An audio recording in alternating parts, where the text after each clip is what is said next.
Exist we can't believe. You told your story, they laughed it away. But the shadows remember the day, the night you saw what shouldn't be, and the truth followed you home silently. You're not crazy, you're not alone.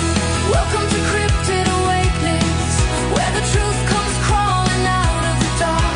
Stories whispered by survivors, left with memories and scars. If you've seen the eyes in the tree line, or heard something call your name, pull up a chair by the fire tonight. You survived the same.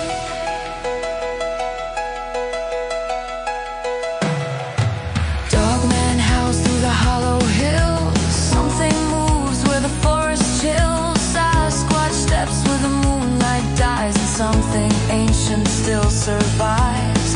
You try to run, you try to hide, but some things walk just outside the edge of what we understand, and they still roam this land. Welcome to Cryptid Awakenings, where the truth comes crawling out of the dark. Stories whispered by survivors, left with memories and scars. Welcome to Cryptid Awakenings. Survive.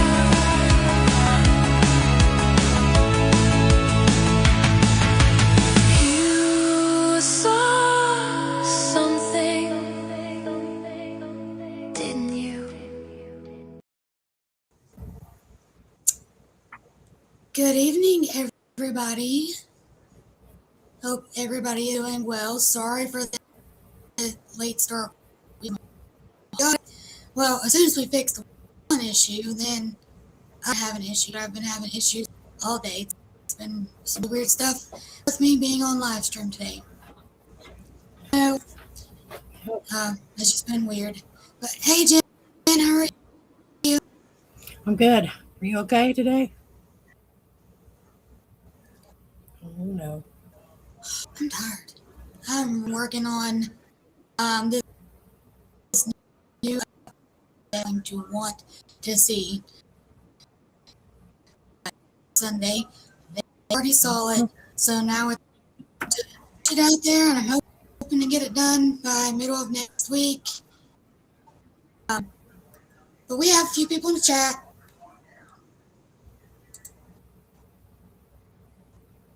Really? I mean, do I do or? I can hear you fine. That's really weird. Right, well, I guess it's like we're gonna do the show still. If it kicks me out, Jen, you'll probably have to, finish it off, and I apologize for that. I got There's it. some really weird stuff going on. I mean, I've been on TikTok today. It's been doing the same thing. I've tested my internet. It's not the internet. Really weird. But guys, tonight, Sylvester. But he's going up, and this is going to be mine and Jen's to get to know him because I'm going to be honest, I don't know anything about him. But we're going to find out tonight. So let's go ahead and bring him out.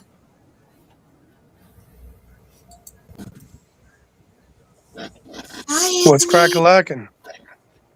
Hi. What's up? Apparently having idiots. See, I can't talk. Audio Issues issues again. again. Yeah, your thing's glitching a little bit. Been doing it all So, day. Is it just Trish or is it me too?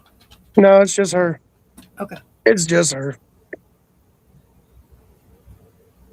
So, he's just the one, like, sometime her face will screen and just freeze up, and then she'll be fine. But I Okay. can hear her talking. It's not an issue on that end. Okay. Yeah, I just don't Oh, understand. I raced the computer, restarted my router, tested the internet, it's all good. But it's been doing this all day, even on TikTok. It's just really weird. I don't know. I don't really ever have that many issues here until today. But Anthony, tell us a little bit about yourself because I'm not lying. I don't know anything about you, but interested in getting to know you. All right, that's fine. I get that. So, on in the chat, you probably know me as Race Sting, Yeah. but my name's Anthony. Um, I have been dealing with unexplained things throughout my entire life, between paranormal to the cryptid stuff going on throughout my entire history of my life, from when I was real little to now being 36 years old, and just more and more things that I find out in general. Going down to, I guess, seeing shadow figures, seeing people when I was young, when I went to my aunt's church, being possessed, to seeing different encounters of things. I never physically saw some of them, and some of them I did see, and it just, freaked me out, to my first actual Bigfoot encounter in November, which terrified the crap out of me. It wasn't something I was actually looking for. I was just driving home from work. So here in West Virginia, where I live at, I've kind of become more of a researcher, and now a field investigator a little bit more. I'm going around and trying to find more information from locals about just things around here, just kind of trying to put the puzzle together, just based on stuff that I've heard. And there's some people that I've met in the community that I've been talking to, and trying to help with their experiences in the cryptid world that they've been dealing with, and trying to put pieces in the puzzles together to understand more about Bigfoot, Dogman, especially rakes or crawlers, because I'm finding out there's more of that around here than people realize. It's becoming more prevalent, especially in my area. I didn't realize like how much it is, and I even had, you could say, I guess, a crawler experience down here in Maryland at the Paw Paw Tunnel, which isn't too far from where I live at. And then I've met somebody who had an experience down there as well that really terrified him. So I guess I'll start from the beginning, from when I was a kid, because I guess it kind of has to put into the whole story about where I'm at now, and kind of explaining just everything. So when I was little, I used to always see things, or I would have like weird feelings around people that I just couldn't understand or explain. I would see like shadows, or I can always tell if somebody was a good person or not.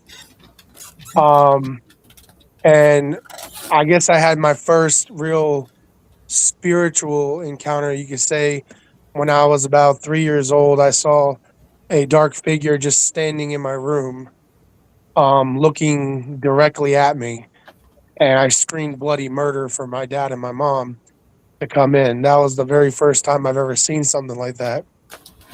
Um, and then from then, I just used to get like really weird vibes around people, or my mood would change very sporadically. So when I was 6, when I lived in Germantown, Maryland, I'll say that. I'm not afraid of that. Um, A friend of mine I used to hang with, we were walking around the neighborhood. This particular area where I lived at, we had piggyback townhouses. So every townhouse was connected and it'd be like a whole row of them. There'd be 10 of them in a row. Well, in the back part of our neighborhood, my friend and me were walking, and there was an orange cat that used to follow us all the time around the houses. And we were heading to the park that day, and this cat would meet us, follow us all the way to the end of the complex or the row of houses. And we were going right around the bend. Now, about around every house of the complex, they had the electrical boxes for the whole row of houses, and they had a bunch of these really tall, big, thick bushes in front of them to kind of try to hide them. Well, the cat was walking right on my right side, and my friend who was next to me um, was following us, and a large hand came out of the bushes and grabbed the cat. And keep in mind, we're 6 years old, so we see a large hand grab this cat and yank it right into the bushes. Now, I'm not talking human hand. I'm talking about a dark gray hand, like leathery gray hand. Grab this cat and yank it into the bushes, and you can hear this cat screaming. So we booked it, like straight booked it, like terrified the crap out of us. And I went and told my father. My father just kind of blew it off. My friend told my dad. He's like, no, no, no, we saw this. My dad didn't care. He didn't care one bit. So about a couple of days later, I went back to that area because I wanted to know what happened. I wanted to know if the cat was dead behind the bushes or whatever. So I look and I see a hole about a foot in diameter behind the bushes, and it just goes straight down in the ground. And there's all this like fur and blood everywhere right around the hole. And I'm thinking to myself, like, okay, well, whatever pulled this cat into the hole. So I kind of took some rocks and put it on top of it to cover the hole.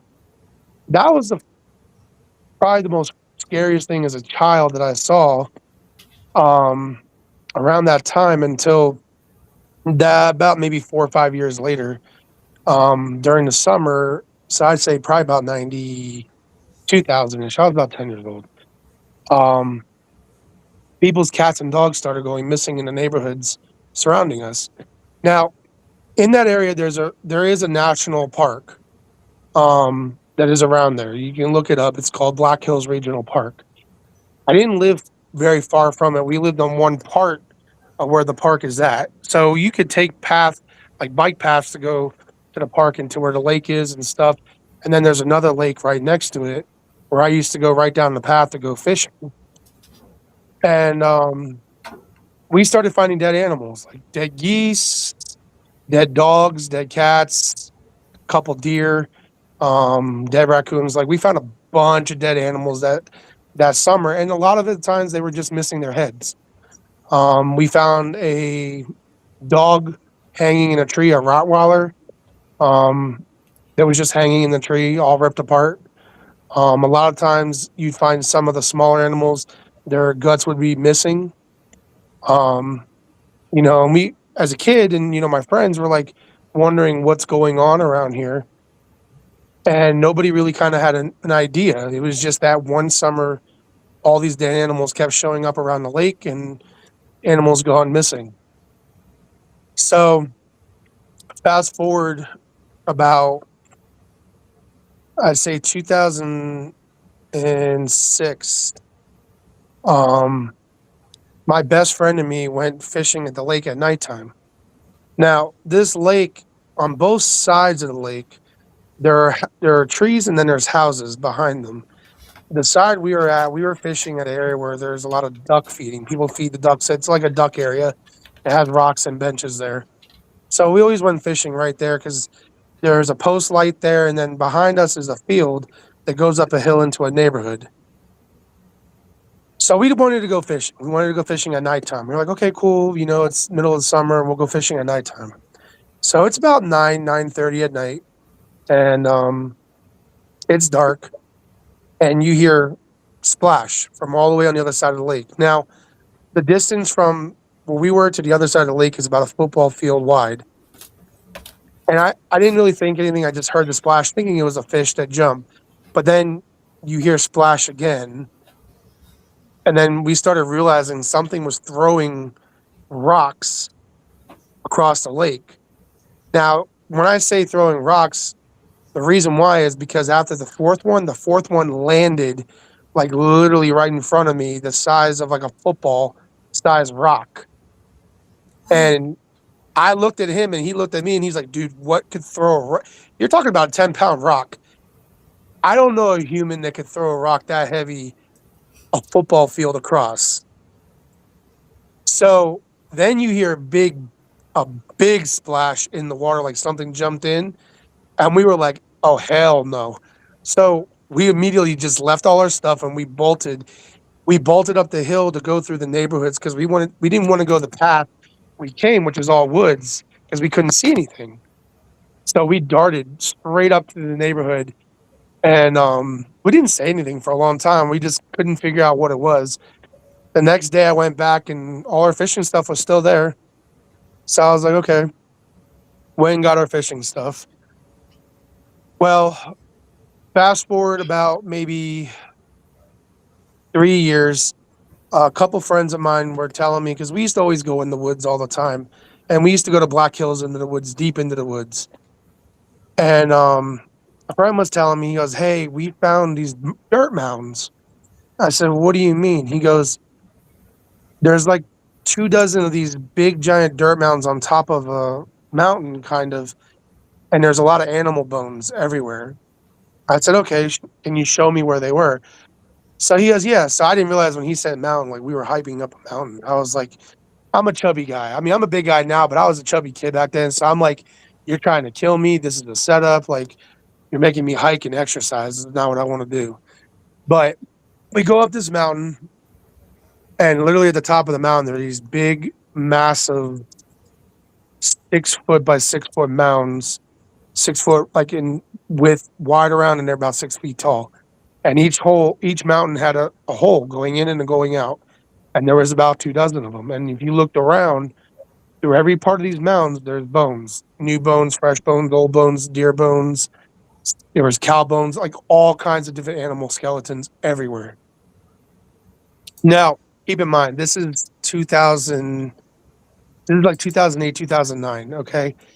I didn't have a camera phone that then. I still had the old flip phone that mine didn't have a camera phone. So it's not like I could take a picture to try to, say it was there. And I looked at him and he goes, yo, like, what do you think this is? And I was like, all I kept feeling was get out of there and don't come back. Like, just get out of there and get out. So I was like, all right. So I told him, I was like, hey, don't ever come back up here. Like, I don't know what this is. And like, it's just very weird. It's very odd. Now, the problem is that stuff doesn't exist anymore because that area where it was, they flattened it all and they built apartments there. So they've done so much development in the Germantown area. A lot of the areas where I used to be at, that stuff doesn't exist. So throughout life, I kind of just didn't really understand a lot of stuff, and I still had a lot of paranormal things happen. Some of it I know why. I was doing stupid things as a teenager that I should have never done. I was dabbling into things I should have never dabbled into, and learning more about it. It opened up doorways and allowed things to negatively affect me, my teenager years and my adult life. When I was 13, I lost my father, and we started having tremendous amount of paranormal stuff at our house. Like the vacuum cleaners we went through like 6 or 7 vacuum cleaners within like, I don't know, 3 months. They would just blow up. Mhm. My father had birds. He had cockatiels, parakeets, and finches. Well, one day my mom and me, we went to the movies. We came back home and all the birds were dead. Every bird was dead and they were all dead in the water dish. And that freaked me out. I was spazzing out because thinking, okay, carbon monoxide poisoning, maybe. I don't know. But the thing is, we never had a gas stove. Everything in our house was electric. So I couldn't really explain it. And I used to always see like shadow figures downstairs in our townhouse, and it used to just freak me out. But going forward, we moved, went to PA, and I bought a house in Pennsylvania. And I kind of just kept to myself through a majority of my life. I didn't really talk about things or experiences I had. And I moved back to Maryland in 2018 and moved in with a bunch of friends. We rented an apartment together. And right around 2020, when COVID was in full effect, um, my roommate and me, we went fishing. We wanted to go fishing because nobody wanted to stay in the house at that time of the year. So we just decided to go fishing. We were going to go to a particular part in Maryland near the Potomac River. We heard about, good fishing for catfish. And we were going to go night fishing there. Now, this particular spot we went to has a boat ramp. And this is going to kind of lead into a skinwalker. Well, I think it's a skinwalker encounter we had. So you go down this boat ramp, and the banks of the river drop down about 15, 20 feet. On the top of the bank is an open field, and there's a campground that's there. People can go camping, or they have a bunch of benches and stuff, and then it goes into the woods and into the mountains. So we went down to the boat ramp, and we got down right near the bank. We noticed these very large paw prints. Now, I have big hands, okay? These paw prints were bigger than my hands, extremely large. And I'm looking at them, and I'm looking at my friend, and I'm like, what dog has footprints that big? And we're like looking at each other, and we're just talking about it. And I was like, dude, he goes, what do you think? I was like, I don't know, like a big wolf. Like, I don't know. I have big dogs myself. I have German Shepherds. I have 3 of them. Yeah, I have 2. So, like German Shepherds have big feet. I mean, my one over here who's laying down, she's got like lion feet. I sometimes think she's part wolf because of how big her feet are. So, yeah, I don't know if you can see her right there. That's one of them. That's the other one, and then that's the little one. You got a white one? I'm jealous. Yeah, I got a white one. She's my little stinker. I have But 2 black and tan. So, we were talking about it. Well, as we're fishing, it's starting to get dark. We hear something on the top of the bank moving towards us, and you hear this extremely heavy panting, like a canine panting. It's like, and I'm like looking at him like, dude, what is that? He goes, that's like a big dog. I'm like, no, that's huge. Like, when I say you can feel how heavy it is moving on this bank, you can't just stand up on the bank and see over it. Because like I said, it's a 20-foot high bank. So we're all the way at the bottom, and it's all the way up there. So I'm like, okay, this thing's going to try to jump us. I'm like, whatever. I pull out my, giant Claymore knife, and I'm like, all right, it's going to be like game on. I'm going to stab whatever it is. So it just stops. It gets right to the edge to where we can't see it, and it just stops. Like dead stops. And I'm like, and got eerily quiet. And I looked at him, and I was like, nope, let's go. It's time to go. So we pack our stuff. We're rushing up the boat ramp. I start looking out towards the field, and I noticed there was a naked old Indian man with long gray hair running across the field.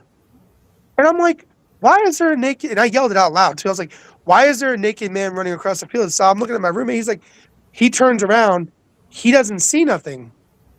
I look back after I looked at him, and it's gone. Like this guy is gone. And I'm like, what is going on? He's like, he looked at me. He's like, you're crazy. I'm like, no, dude. Like, I'm telling you, I wouldn't say this if I didn't see it. There was a naked man running across the field. He goes, no, you're crazy. I'm like, Next thing you know, as we're packing up, this extremely negative, heavy urge of dread hits me and him both. And I mean, when it hit us both, like we were getting sick. And I was like, dude, we got to get out of here. So I get in the car and I start speeding off. And it took about maybe 3 miles for us to get out of there until it started like kind of wearing off where we weren't feeling sick. Because like when I say sick, like I was getting dizzy, I was feeling nauseous. He was feeling the same way. And that was that encounter that we had back when we were dealing with that. So You called it, Anthony. You said what? He said he was going to be making comments. You called it. Oh, I know. I told you. I'm not even paying attention to what he's saying because I'm too busy talking about stuff. So we all love you, Swamp Dog, just to let you know. I know you're the one talking. What was the actual woman running naked? He's an idiot. I love him, but he's an idiot sometimes. So now I didn't think of it. I didn't bring it up for a while. I moved to where I'm at now. Now, I live in a tiny little town in West Virginia. In Paw Paw, West Virginia. It's literally called Paw Paw, West Virginia. And I wanted to be away from the world. I like the peace and quiet. I like the mountains. I love the scenics around here. It's beautiful. It's my kind of thing. It's tranquility. I decided to check out this area called the Paw Paw Tunnel that people talk about all the time.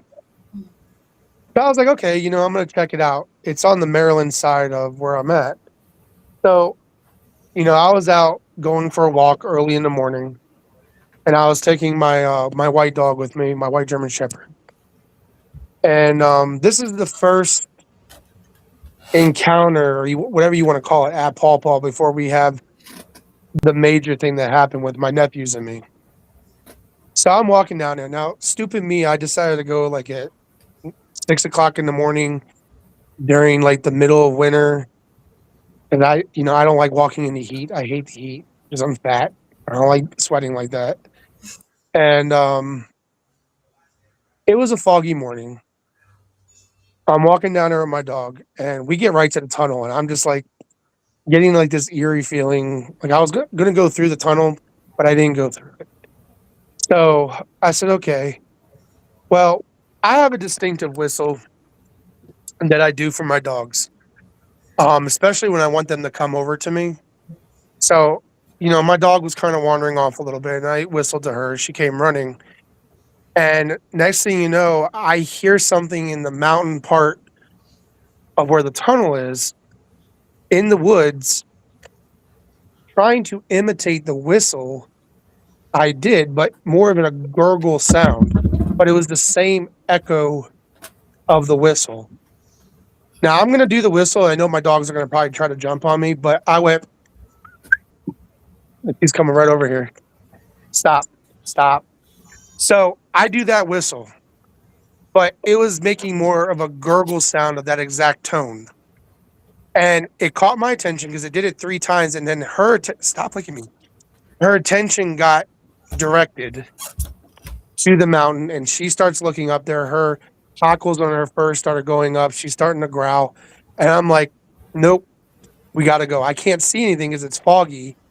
And I was like, no. So I started walking back, and I could hear it pacing us up on the mountain edge of the woods, probably about maybe a half of the mile we were going back to my car. And then it just stopped. So I was like, all right, that's enough for me. Like, I don't want to deal with whatever that was. Right around that time is when I started really getting into cryptids more. And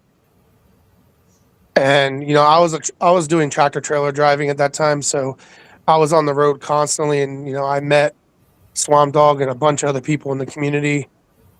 And last summer, I was home for the week, and I had my 2 nephews over, and we ate dinner. It was probably about 6:30. We ate dinner right about right now, this time frame. And they were like, yeah, we're bored. I was like, all right, well, let's go for a walk. I was like, let's go. I'll take you guys to the Paw Paw Tunnel since I've never taken them there before. And they were like, okay, cool. So we started walking to the Paw Paw Tunnel. And they're like, let's go through the tunnel. And I was kind of hesitant because yet again, it's a very dark feeling just getting there. And I never understood really the reasonings to it. And I found out more about it. So we started walking through the tunnel. I had the same dog with me. We get halfway through the tunnel. Now, keep in mind, this tunnel was designed and built for the railroad when they were building it through West Virginia and Maryland. It has a 15-foot drop off on the left-hand side where you walk in. That is a water canal that goes straight through it. And then on the top where we're at is a trail they built to walk through it that's above that canal. It is pitch black. There is no lights. The only light you see is at the very end of it, and the only light you see is where you're at when you first walk into it. That's it. The tunnel is about 3,800 feet long. So we're walking through it, and it's getting darker and darker the more you go in it. Now, you can't see into the water at this point because it's pitch black. You just can see the light at the end of this tunnel. We get halfway through the tunnel, and I have the boys in front of me and the dogs in front of me.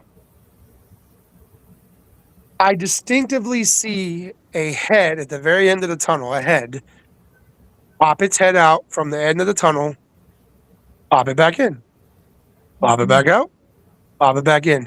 And it did it 4 times. And I'm looking at it, and I stopped. I just stopped walking, and my nephews immediately noticed that I stopped walking.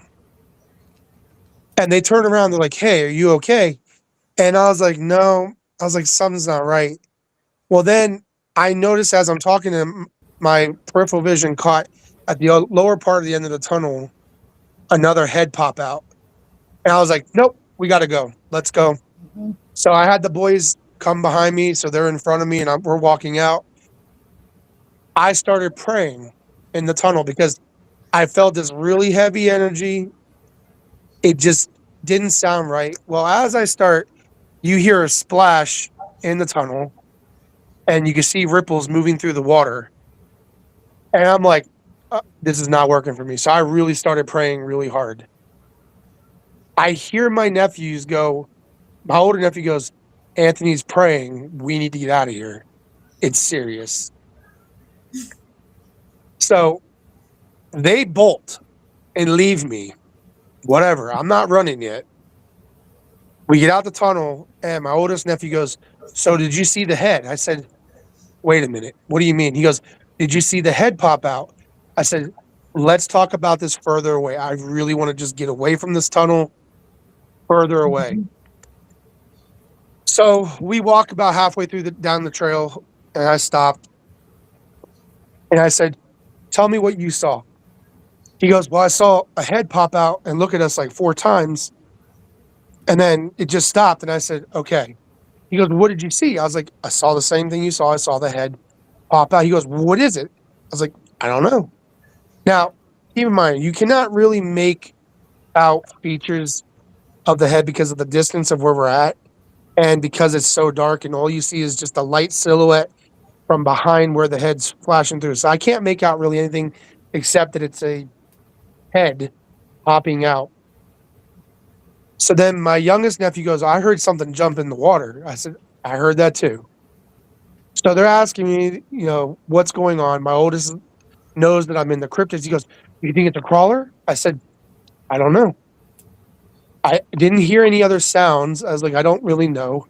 I said, but I'm not going to find out and, if something happens to you guys. I just don't want to risk that. Right. So, they're like, well, let's go. I said, no. I said, the idea is that, like, you guys can get away. I'm going to fight whatever it is if it's something coming at us because I need to get you guys to safety first. So we leave. We go home. And that was the second time I had something happen at that tunnel. And was there any eye shine to it? No, there was no eye shine. if I had to say anything, if you could kind of look at it from the perspective of what I was seeing, it was just a dark grayish black head popping out. That was it. You've. Like, that's all it was. And it did it 4 times, and then it did it on the bottom part. So that either tells me like 2 things. There's either more than one, or somehow it got to the other side and I didn't see it. I've never been on the other side of that tunnel. I've never gone across it. I've never been able to get through it because it's so much negative energy in that tunnel. So I started researching more about it. Apparently, there were people that died building that tunnel. There's a lot of haunted activity. People have said apparently there was like a ghost investigators that went down there a couple times. People have had different encounters in that area. So I started then asking questions around town later on. And I met a lady working here at the gas station, and she told me that her family and her oldest son were down there during Halloween. Apparently, there's like a tradition. People go down there at midnight at Halloween. It's supposed to be like really spooky and all this stuff. And she said her son saw something that scared him so bad that he thought his family would be in danger. I said, okay. So I asked her if I could speak to her son. She said, yeah. She called him, and I spoke to him, and I said, hey, so what exactly did you see? You know, I had an encounter down there, and I'm just curious. You know, I don't think you're crazy.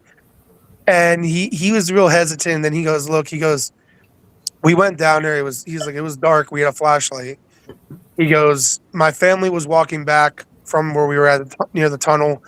He goes, and I looked into the woods, and he goes, I saw a large, pale, elongated creature that had like the emaciated head of a deer, but it wasn't a deer. It was like a skeleton looking white thing.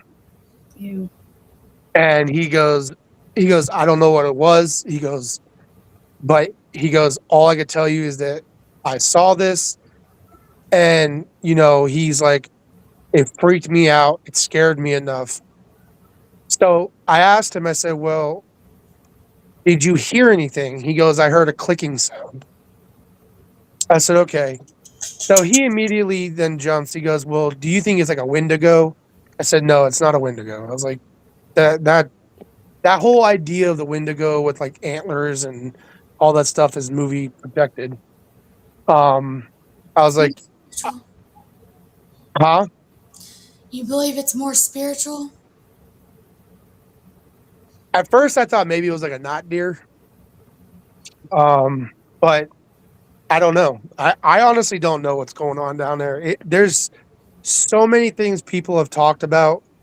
I met another lady in town. She said she saw a tall shadow figure in there on the wall. I'm glad you just said that, because I've been here looking at pictures of it, because I'm from West Virginia. I've never been up there. Now I want to go. And it does say that there is a story of, there was a fire at Lock 64 and 2/3, and it burned down overnight, and the body of the lock keeper was found inside. And some people believe that his spirit still roams through the tunnel. And there's been several paranormal groups go in there and got evidence of that. Yep. She said she saw a shadow figure standing on the side of the wall in the tunnel. And she even said the same thing. She's like, it's just so heavy. She can't even walk through the tunnel itself. It's just a very ominous feeling going there. So there's a lot of stuff that has to do with that tunnel in particular, you know, different things. I don't particularly know. I just am learning more and more about it. So now we're going to go into November. I'm going to bring up my whole Bigfoot fiesta. I guess you could call it that, because that wasn't something I was ready for.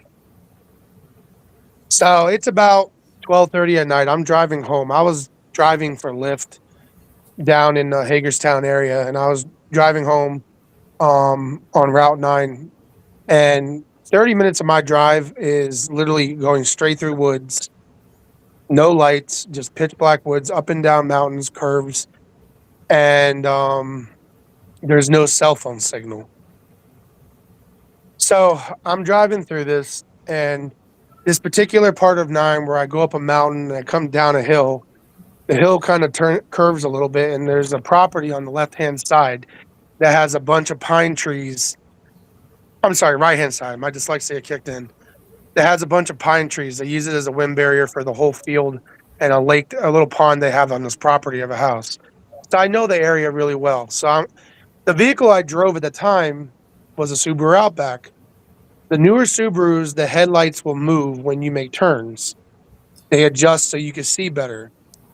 So as I'm coming up the hill and I'm coming down where it turns a little bit, the headlight immediately moved to where the trees were. And what caught my attention was when the headlights hit, this creature's fur shimmered and it created like a shimmer effect. And that's what caught my attention to look right there. And next thing you know, I'm seeing this 9-foot creature getting ready to walk right through the pine trees. And I immediately got hit with like the best way I described this was like someone took a thunderbolt and shot it right at my chest, at my heart. And I mean immense pain. And I just floored it right out of there. Now, I did get a full look of its entire back end of this Bigfoot. It is a very dark tan color fur. It's not long fur. It's not shaggy. It was very clean. You can see the muscular structure from the entire body of it.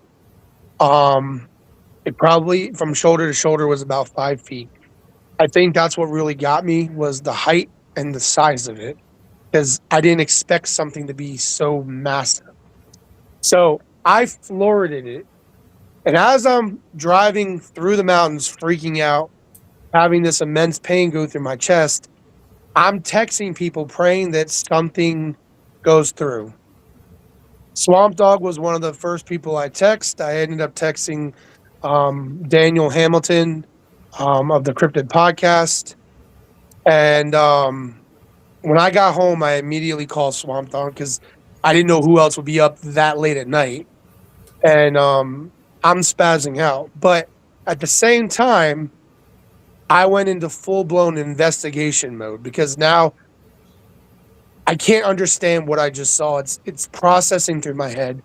So I immediately started going on Google Maps because I wanted to see the full geological area of what I'm looking at to kind of get a better idea of my head of like what size comparison I can compare it to.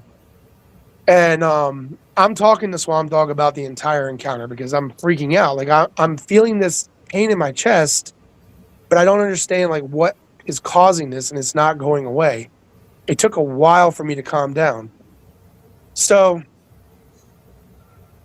I told him the next day. I told 3 people, and I realized at that point I felt crazy talking about it. Like now I know why people don't want to talk about these things because you now feel like you're crazy talking about it. And I'm understanding why people struggle to talk about their encounters.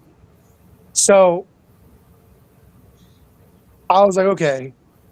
I ended up speaking to Josh from Mysteries Unknown because I asked him, questions based on his encounter and, if he had that feeling because I didn't understand that feeling I had that I was going through. And I was very confused about why my body reacted the way it did.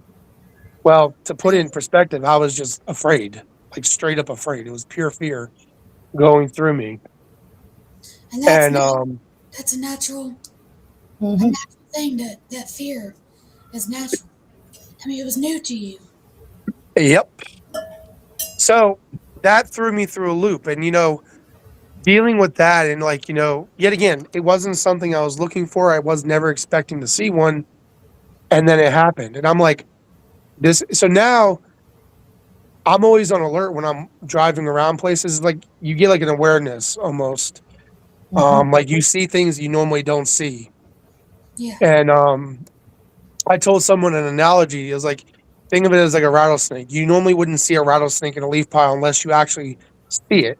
And when you do see it, you recognize it. So it becomes more apparent to you. And then when you start going out, you see more and more rattlesnakes. Mm-hmm. So that's kind of how it's been. And I just like, I'm like constantly looking. So I got to a point then where I just started, trying to find out more information where I was at about things around here. And one day I was in the Dollar General talking on the phone with Swamp Dog, and he goes, "Hey, ask the lady in the store if she ever had an encounter." I said, "Okay." So I have him in my headset, screaming in my ear. And I went out to her and I said, "Hey, I have, a question for you." And she goes, "Yeah, okay." And, I told her, and she goes, "Yeah, actually," she goes, "I had, something crazy happening the following night." Um, she goes, "I heard this really loud clicking sound going around my house in the wood line." And she goes, "And it freaked me out." And I said, "Well, what do you mean?" She goes, "It was a really loud clicking sound." And I said, "Okay." So I kind of imitated the clicking sound that I assume people would hear if they think it's like a crawler or whatever from something I heard. And her eyes opened up wide and she goes, "Yeah, that's the sound I heard."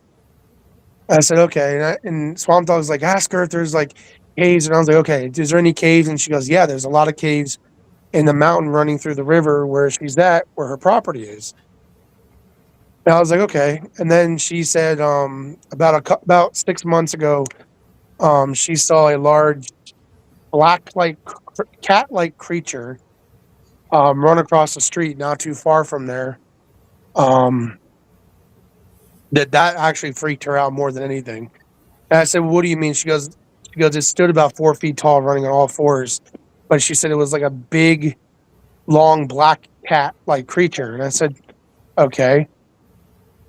Um, but yeah, there's a lot of stuff around here. Even when I spoke to a sheriff when I got into an accident with my car and I hit a deer, I was ballsy enough to ask him a couple questions, and he told me about two things that one, he saw a Mothman when he was a kid, but the other one was that he was looking for a missing person up in Morgantown, West Virginia.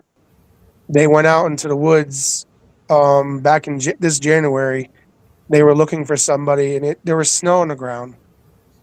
And he goes, "You're they're walking into the woods about a mile, following some tracks in the snow, but he could not understand because the tracks just stopped dead in the woods, and there's no more tracks." And he said that he heard something moving in the trees, not on the ground, but in the trees, Mm-hmm. making a loud clicking sound.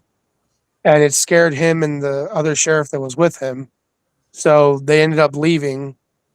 And yet again, I did the same clicking sound, and he goes, "That's the sound I heard." So I said, "Okay." And then, when he took me home, I asked him about his Mothman thing. And he told me when he was a kid, he saw Mothman in his yard. He said it was a large black figure that was so black that the light around it was like being absorbed. And it had these massive red eyes, like really, really big, red illuminating eyes. But he kept referring to the fact that it was so dark that light was just being absorbed into it. So I thought that encounter, he was explaining, this is coming from a sheriff. This isn't like a regular person, I'm just listening to this. And yeah, like I said, around here, I hear more and more stuff. And probably about a month ago, I was driving home. There was a car in front of me going down Route 9, and kept wondering, like, this vehicle in front of me wasn't really driving fast. I fly down that road, but I didn't think anything of it. And the car just randomly hits the brakes. So I'm like, "Why are you hitting your brakes?" And to my peripheral vision to my left, I notice a large black figure running into the woods. And I was like, "What is that?" And I just kept driving by, and I didn't really pick it. I just realized it was a large bipedal figure literally walking into the wood line, into the woods. And that was my other encounter that I saw with that. It really caught my attention. So that's a lot of the stuff I can really tell you. You were talking about the thing mimicking Mm-hmm. um, Yep. your dog. Yep. Okay. I had the same thing happen to me in a cemetery down here. My dog was asleep. I can go get my husband right now. He was standing beside our Jeep. My dog was laying down in the Jeep asleep. But a little bit earlier when we had him out, he was whining. He was scared shitless. And so we put him in the Jeep, rolled the windows down, and he lay down on top of his chicken and went to sleep. A little bit later, as it was getting dark, I thought it was my dog whining because it sounded just like him. Right. And my husband's like, that's not Negan. There was something coming in behind us that was mimicking my dog. Mm-hmm. We've talked to a few people that they don't believe some of these things can mimic. Oh, yes, they can. Oh, They, absolutely. Really. mhm. So that was really creepy. So out of you've had like a lot going on. You've experienced a lot. What was the one that were you ever like really traumatized by them all? It sounded like as a child, that one would have probably been like the most traumatizing to me. I can't imagine being a 6-year-old and seeing that huge hand just reach out of a bush and just snatch a cat. What was that, do So you think? Great hand. I always give the description. Like, has anyone ever seen Lord of the Rings? Yeah. Okay, you know the goblins, or from The Hobbit, the goblins that have those really long, ugly arms. Hang Oh, on, yeah, yeah. That's what that hand reminded me of. I'm gonna look it up because I don't That's watch stuff like creepy. that. It I looked really like a don't. goblin hand. Like, it was the most like distorted, ugly, gray looking, leathery hand I've ever seen in my entire life. And the thing that I can remember, the fact that I remember that, it throws me off. Now, granted, I have a very good photographic memory, especially going through my entire childhood. Like, I remember things my mom and dad didn't even remember from my first birthday. I remember when my yaya, my grandmother, used to pull her teeth out when I was 2 years old and put them in a little cup. And I used to think that I could pull my teeth out, thinking that, because she had dentures, I didn't know they were dentures, but, Right. I remember all that. Um, that's something that I remember. Now, when you say the most traumatizing thing, there's a lot of things that I still haven't talked about. There's some things I won't because it leads more into the paranormal or spiritual things of just things I've witnessed. But I will say the most traumatizing thing in my entire life, if I really had to say that, was the sleep paralysis Ooh, yeah. thing that I went through. That Scary. freaked me out more than anything. Because I had a Doberman. Now, my Doberman's name was Diablo.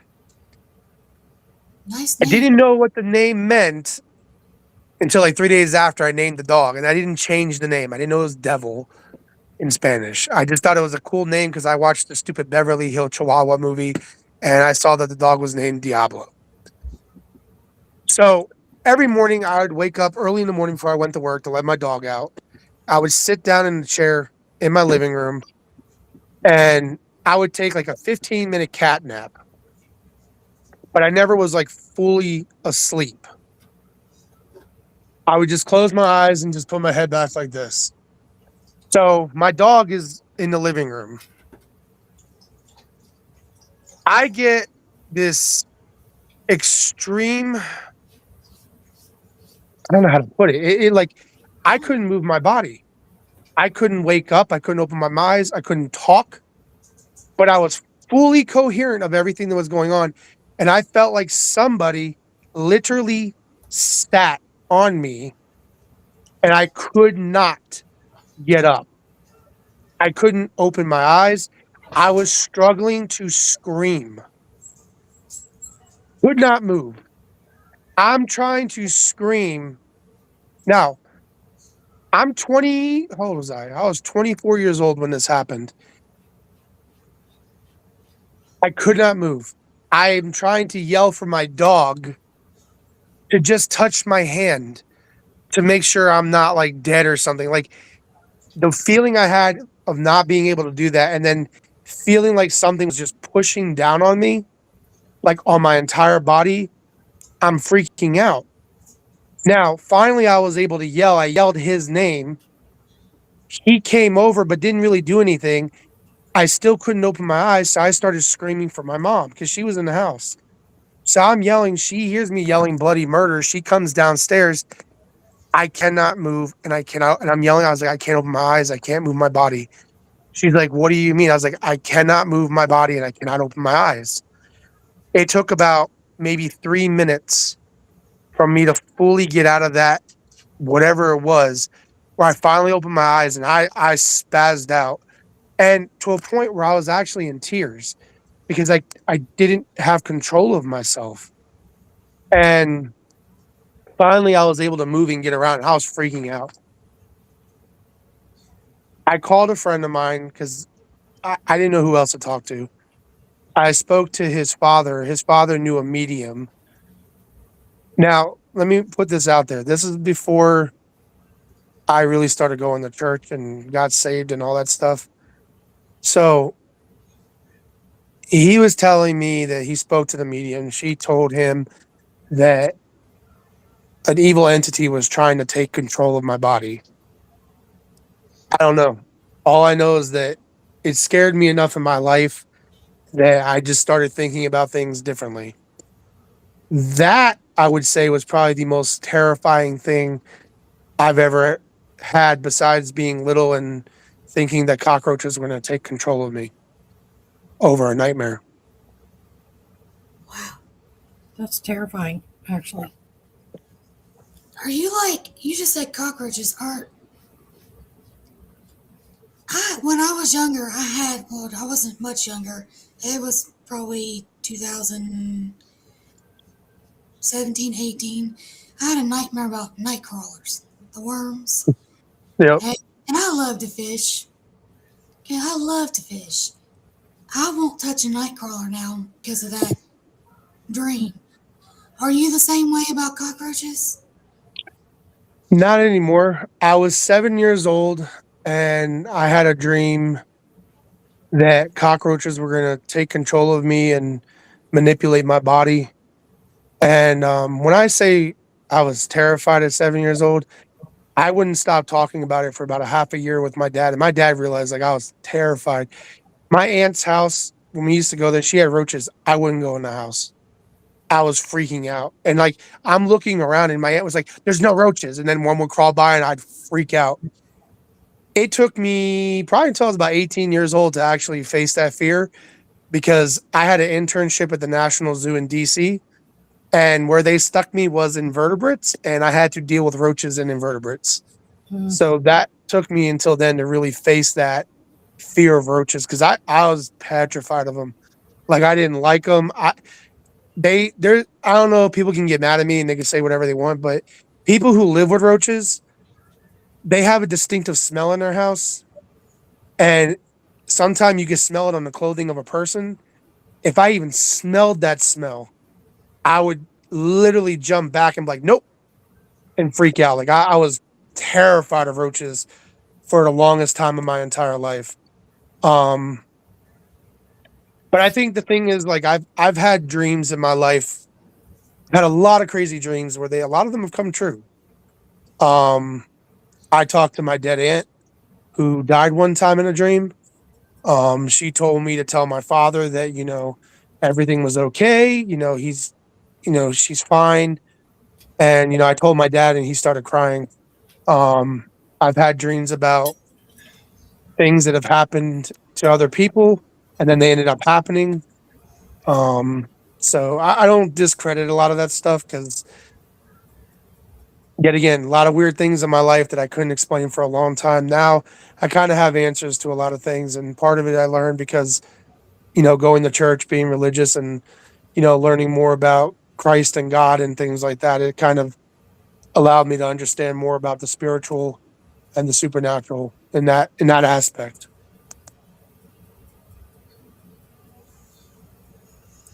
I just had to ask about that because, like, that happened to me, and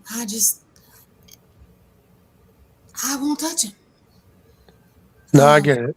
And I won't go into details about the dream because I really just don't want to talk about that dream anymore because I haven't had any issues since then.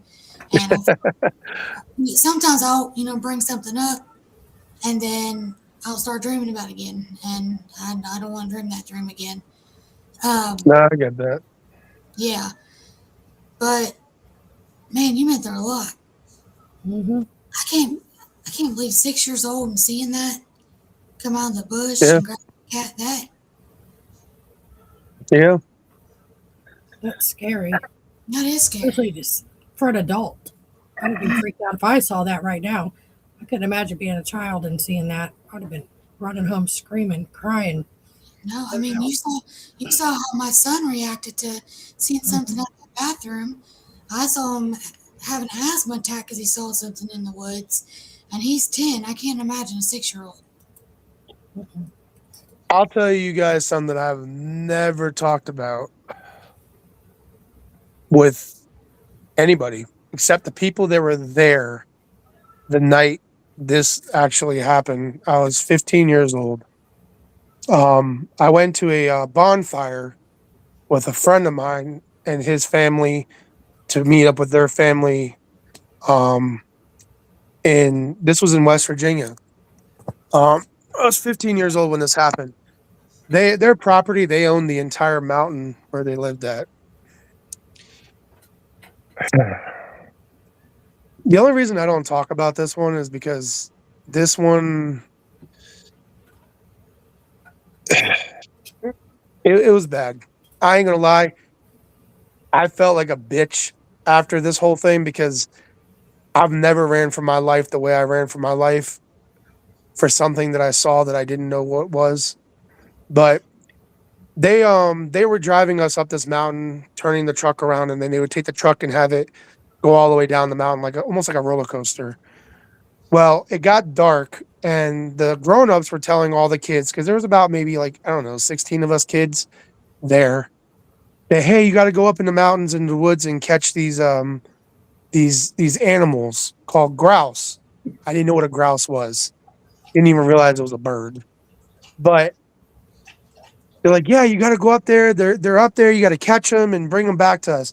So all of us, teenagers and young kids, were like, okay, okay, okay. We're gonna go up into the woods in this mountain. We're walking up the mountain in the middle of the pitch black, and I'm with a group, with a girl and two other guys, and my friend.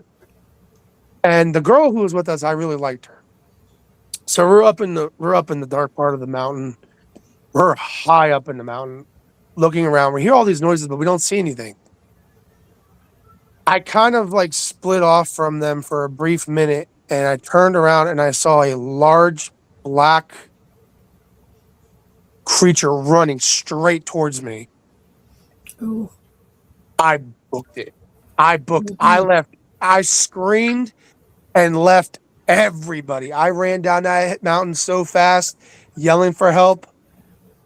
I mean, I was gone, gone. Like, if there was ever a saying that a fat person can't run, that's a lie because I outran every single person. I was gone. I came flying down that mountain, screaming that I saw something, and I left everybody up there. And the reason why I don't talk about it is because I felt bad because I left everybody. Because all I saw was this big black thing running right towards me, full speed. I was like, hell no. So all the parents, immediately jump up. Some of the old elder guys there, they pulled out, they went and got shotguns and stuff. They went up to get the rest of the kids. And I'm in tears. I'm crying because I'm freaking out. And everybody comes back down from the mountain and they get all the kids and nobody says anything. Nobody says a thing. My friend who I went with his parents, he came back and he was pissed off at me. Well, we're all sitting down. Everybody's trying to calm down. One of the kids who lives there goes up to me. He goes, "I saw what it was," and he walks away. doesn't say anything else. I was like, what do you mean? What did you see? Like, what was that? And he wouldn't tell me anything. He just said, I saw what it was. Never knew what it was, and I never wanted to find out. I just saw a big black object running towards me, and I ran for my entire life. And I think one of the reasons why, and to this moment, I don't like talking about it because I kind of feel like a bitch that I left everybody there. You try to be macho and everything, but You were nope. in fight or flight mode. Mhm. Your first instinct was to run. Don't blame yourself. I took the meaning of flight and was gone. Yeah, and that's like the first instinct to most people is to run. And now that you're older and you know more, you know that running is not a good idea.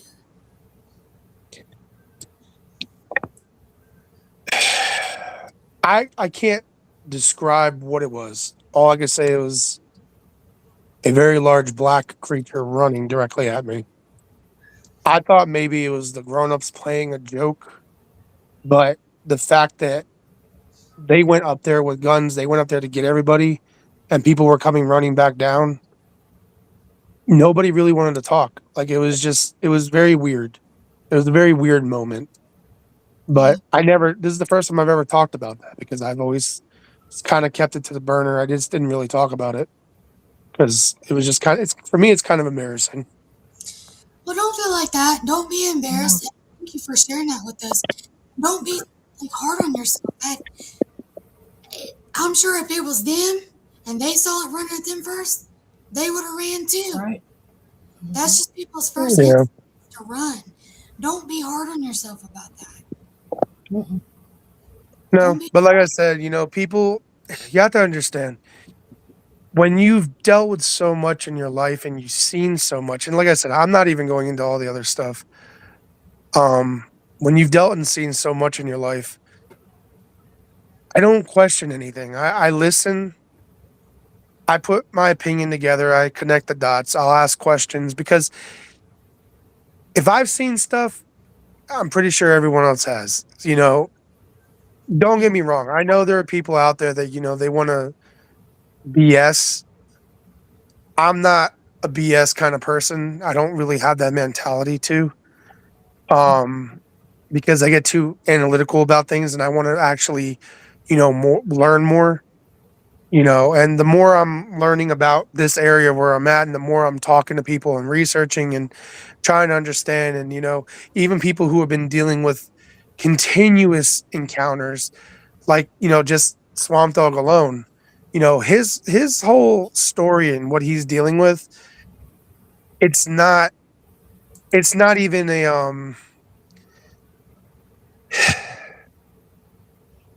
I don't wish it on anybody. I don't wish anything on anybody for what he's dealing with in any way.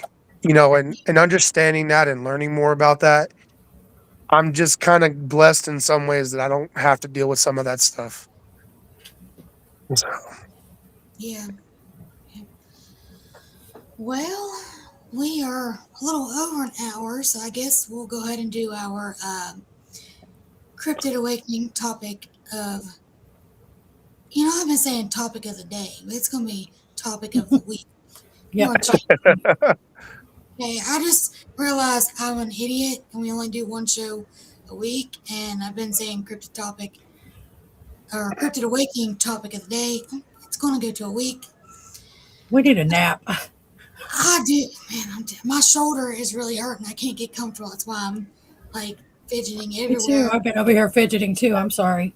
I lost my sling in the LBL yesterday, so I have it taped, but it's my dog smacked up against me and shoved me into the wall just a little bit ago, and Ouch. yeah, it's hurting again. But anyways, so let me pull this up real fast. All right. So today's is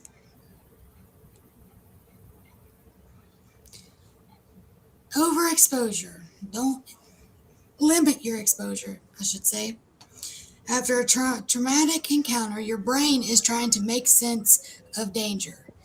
If you keep feeding it similar content like cryptid videos, horror clips, encounter stories, it stays in a constant alert loop, like the threat is still happening.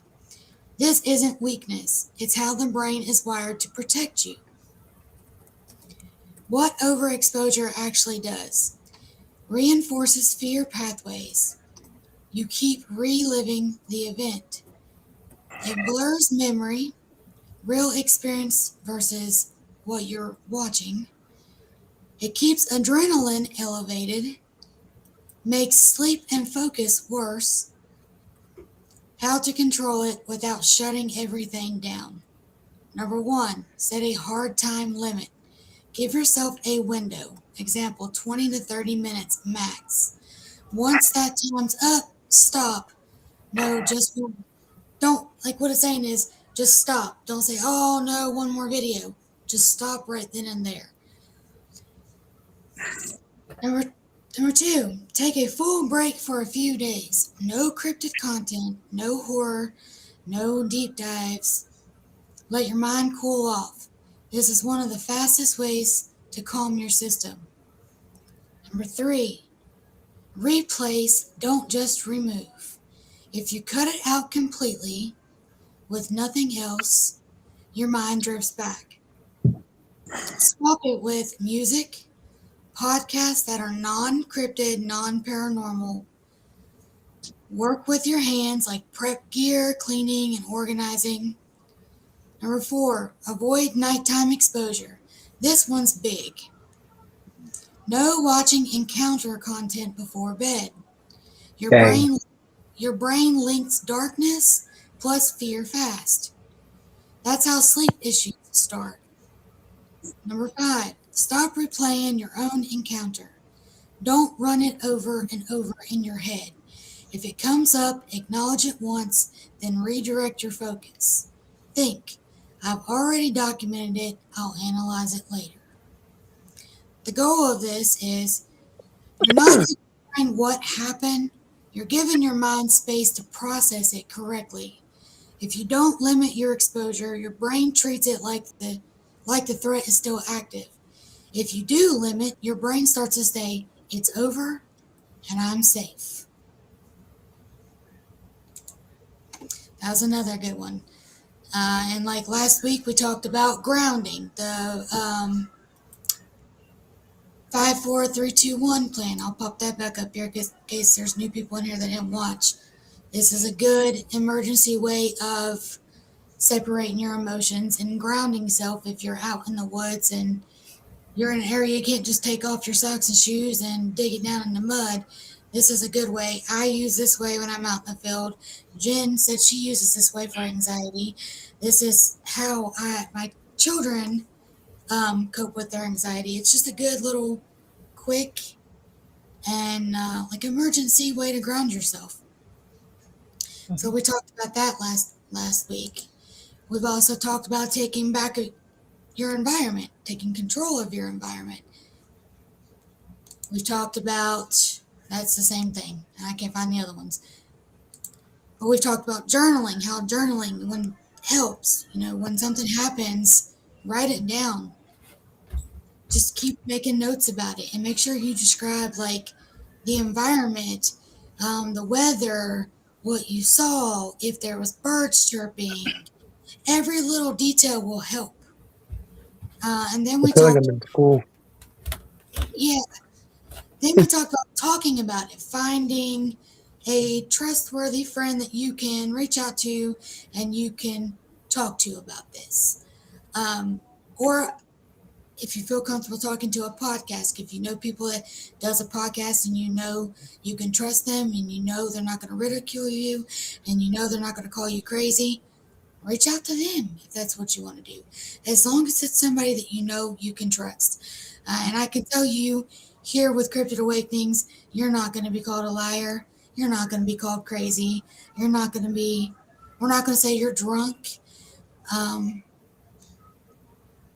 We're just not going to do that. We've been through it. Both of us have. I was just through it in January, and I didn't have anybody to talk to. I called Jen and I called my dad, and but even with talking to them, I still felt like I was crazy, but I'm not. Neither is Jen, and neither is Anthony, and neither is Fried Tater if she's in here. Nobody that has had a traumatic encounter is crazy. And we believe you, and we support you, and you're not alone in this. Jen, is there anything you would like to add? Mm-mm. Or just when you see things that aren't supposed to exist, it's traumatizing as hell. It is. It takes a minute for your brain to even process it. It did for me, like several days to process what happened. So it's a thing, and those are all helpful things to get through that. So To help you process it. Yep. Yep. So, Anthony, if anybody wants to get a hold of you, how can they contact you? You can find me on Facebook or on Messenger. That's kind of the best way you can get in contact with me. I'm kind of private. I kind of don't really say too much, but that's the best way you can find me is on Facebook. I don't have other social media platforms. I've never really been super big into social media. I think there's just too much junk out there right now. yeah. So I kind of avoid it like the plague. But I don't blame yeah, you. no. Do you guys have any questions for me? No, I just want to say Thank thank you. you for coming on and sharing all that. I didn't know anything about you.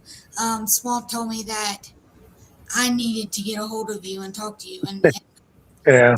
there's a lot of similarities in some of the stuff you were talking about tonight that I've experienced, and I love finding similarities because it just validates things, Mhm. and that's great. And Swamp said you're wanted by the FBI, apparently. Doesn't surprise me. And I really like your white German Shepherd. Um, Oh, that one? my home is open if you want to rehome it. No. Look, there's a story to that dog, okay? I wasn't supposed to get her, nor was I supposed to get another female. I was supposed to get a male. And I was dead wholeheartedly set to get a male German Shepherd, a male white one. I went to the breeder and he's like, "Yeah, I got 6 males and 1 female." And I said, "Okay." And the day I go there to get the dog, something told me it was like a voice said, "Let the dog choose you." Now, I've never, all the dogs I've ever owned, and I've had German Shepherds throughout my entire life, I, I've never had myself where I let the dog choose me. I've always known what dog I'm picking out and everything, but this was a different thing. For some reason, I let the dog choose me, and it was so weird because she came running over to me, and I didn't know it was a girl. She was the smallest one, and then all the other ones ran off. But she kept bothering me. I was like, okay, I guess this is the one. I lift her up, and no lie, and sorry if you take this the wrong way, but because I'm surrounded by female German shepherds, I lifted her up, and I was like, really, another bitch. Those were my exact words, and I took her. And to be honest with you, I don't regret it. I have a different bond with this dog than I do my other ones. She is Mhm. like, it's so different. You can read my mood. She knows everything. Like, she's very attached to me. When I take her out, even when I used to take her with me when I drove over the road, um, she was very attentive, very well trained. It's just a different connection I have with her. Don't get me wrong. I love my other German shepherds. I have, great relationships with them, but her, it's just different. It was a different connection. It wasn't really meant, it wasn't supposed to be, but it was actually supposed to be. And, now I have her. I love her with all my heart. So sorry. Can't rehome her. She's my baby. She is my baby. Okay, well then you can at least let me use your name when I go upstairs after the show and say, "Hey, Anthony has 3 shepherds and we only have 2, and it's not fair. We need another one." That way. Well, she's not fixed. and she's only 5 years old. Hey, I got a male. He's 2 years old. So I love how I said that, and she literally perked her head and looked at me like, "What?" But yeah, she's like right now, like standing right in front of me. But no, hey, you have an excuse to get another one. I do. Yeah, I'm gonna use you as my excuse. Appreciate it. I didn't even ask, but appreciate it. I want another one so bad. But anyways, Anthony, again, thank you for coming on here. It has No, been definitely. a great show. Thank you. I loved your stories. I want to go to that Pawpaw Tunnel. Whenever, not probably won't be this time, but the next time I'm in West Virginia, we'll be staying in Preston County. So that's only like an hour and 45 minutes from Okay. Pawpaw. Well, let me know. I'll go with you guys. All right, I will do. But guys, I hope everybody But has a good night. I'm gonna go ahead and end the show, or else I'm gonna be sitting here talking about German Shepherds all night because yeah, they have my heart. Love you all. Thank you guys for the support, Yep. and we will see you next weekend. can I end on one thing real quick? Go ahead. So everyone who is out there, let me put this really quite frank for you. If you've had an encounter or you've experienced something in your life that you can't explain, or things that you've struggled with, or you're just nervous about talking about it, don't feel like you cannot talk. You can talk about it. There are people out here that are trustworthy. Things I've learned sometime with people now that I've asked is some people just, you know, they won't say anything unless they're asked about it, but don't feel like you're alone and don't feel like nobody will understand you, because there are people out here who have gone through a lot, who have gone through things that, you know, can't be explained, and things that can. But just feel free to understand that you're not alone, and there are people that do respect you and that will listen to you, even if it's just because you want to talk about it. Whatever it is, there are people out there for you. I love that. Thank you for Me ending too. the show with that. Yeah, guys, you're not alone. You just got to find the right people and speak out. Don't hold it in. Yep. Don't bottle it in. It's the worst thing you can do is bottle it in. There are people out there you can talk to and you can trust. You just got to find them. Yep. But guys, I hope everybody has a great night. Thank you again, Andy. That was a beautiful speech you just gave at the end of the show. You just took my crown off my head and we're putting it on yours now. I should have recorded that and used it at the end of every show because that was great. That was really good. But guys, have a good night and we will see you next weekend. If there's anybody watching that wants to come on and share their story or just talk, please message us. You can message monsters.unleashed25@gmail.com or creepyculture@yahoo.com. Mm-hmm. Good night, everybody. Good night. See ya.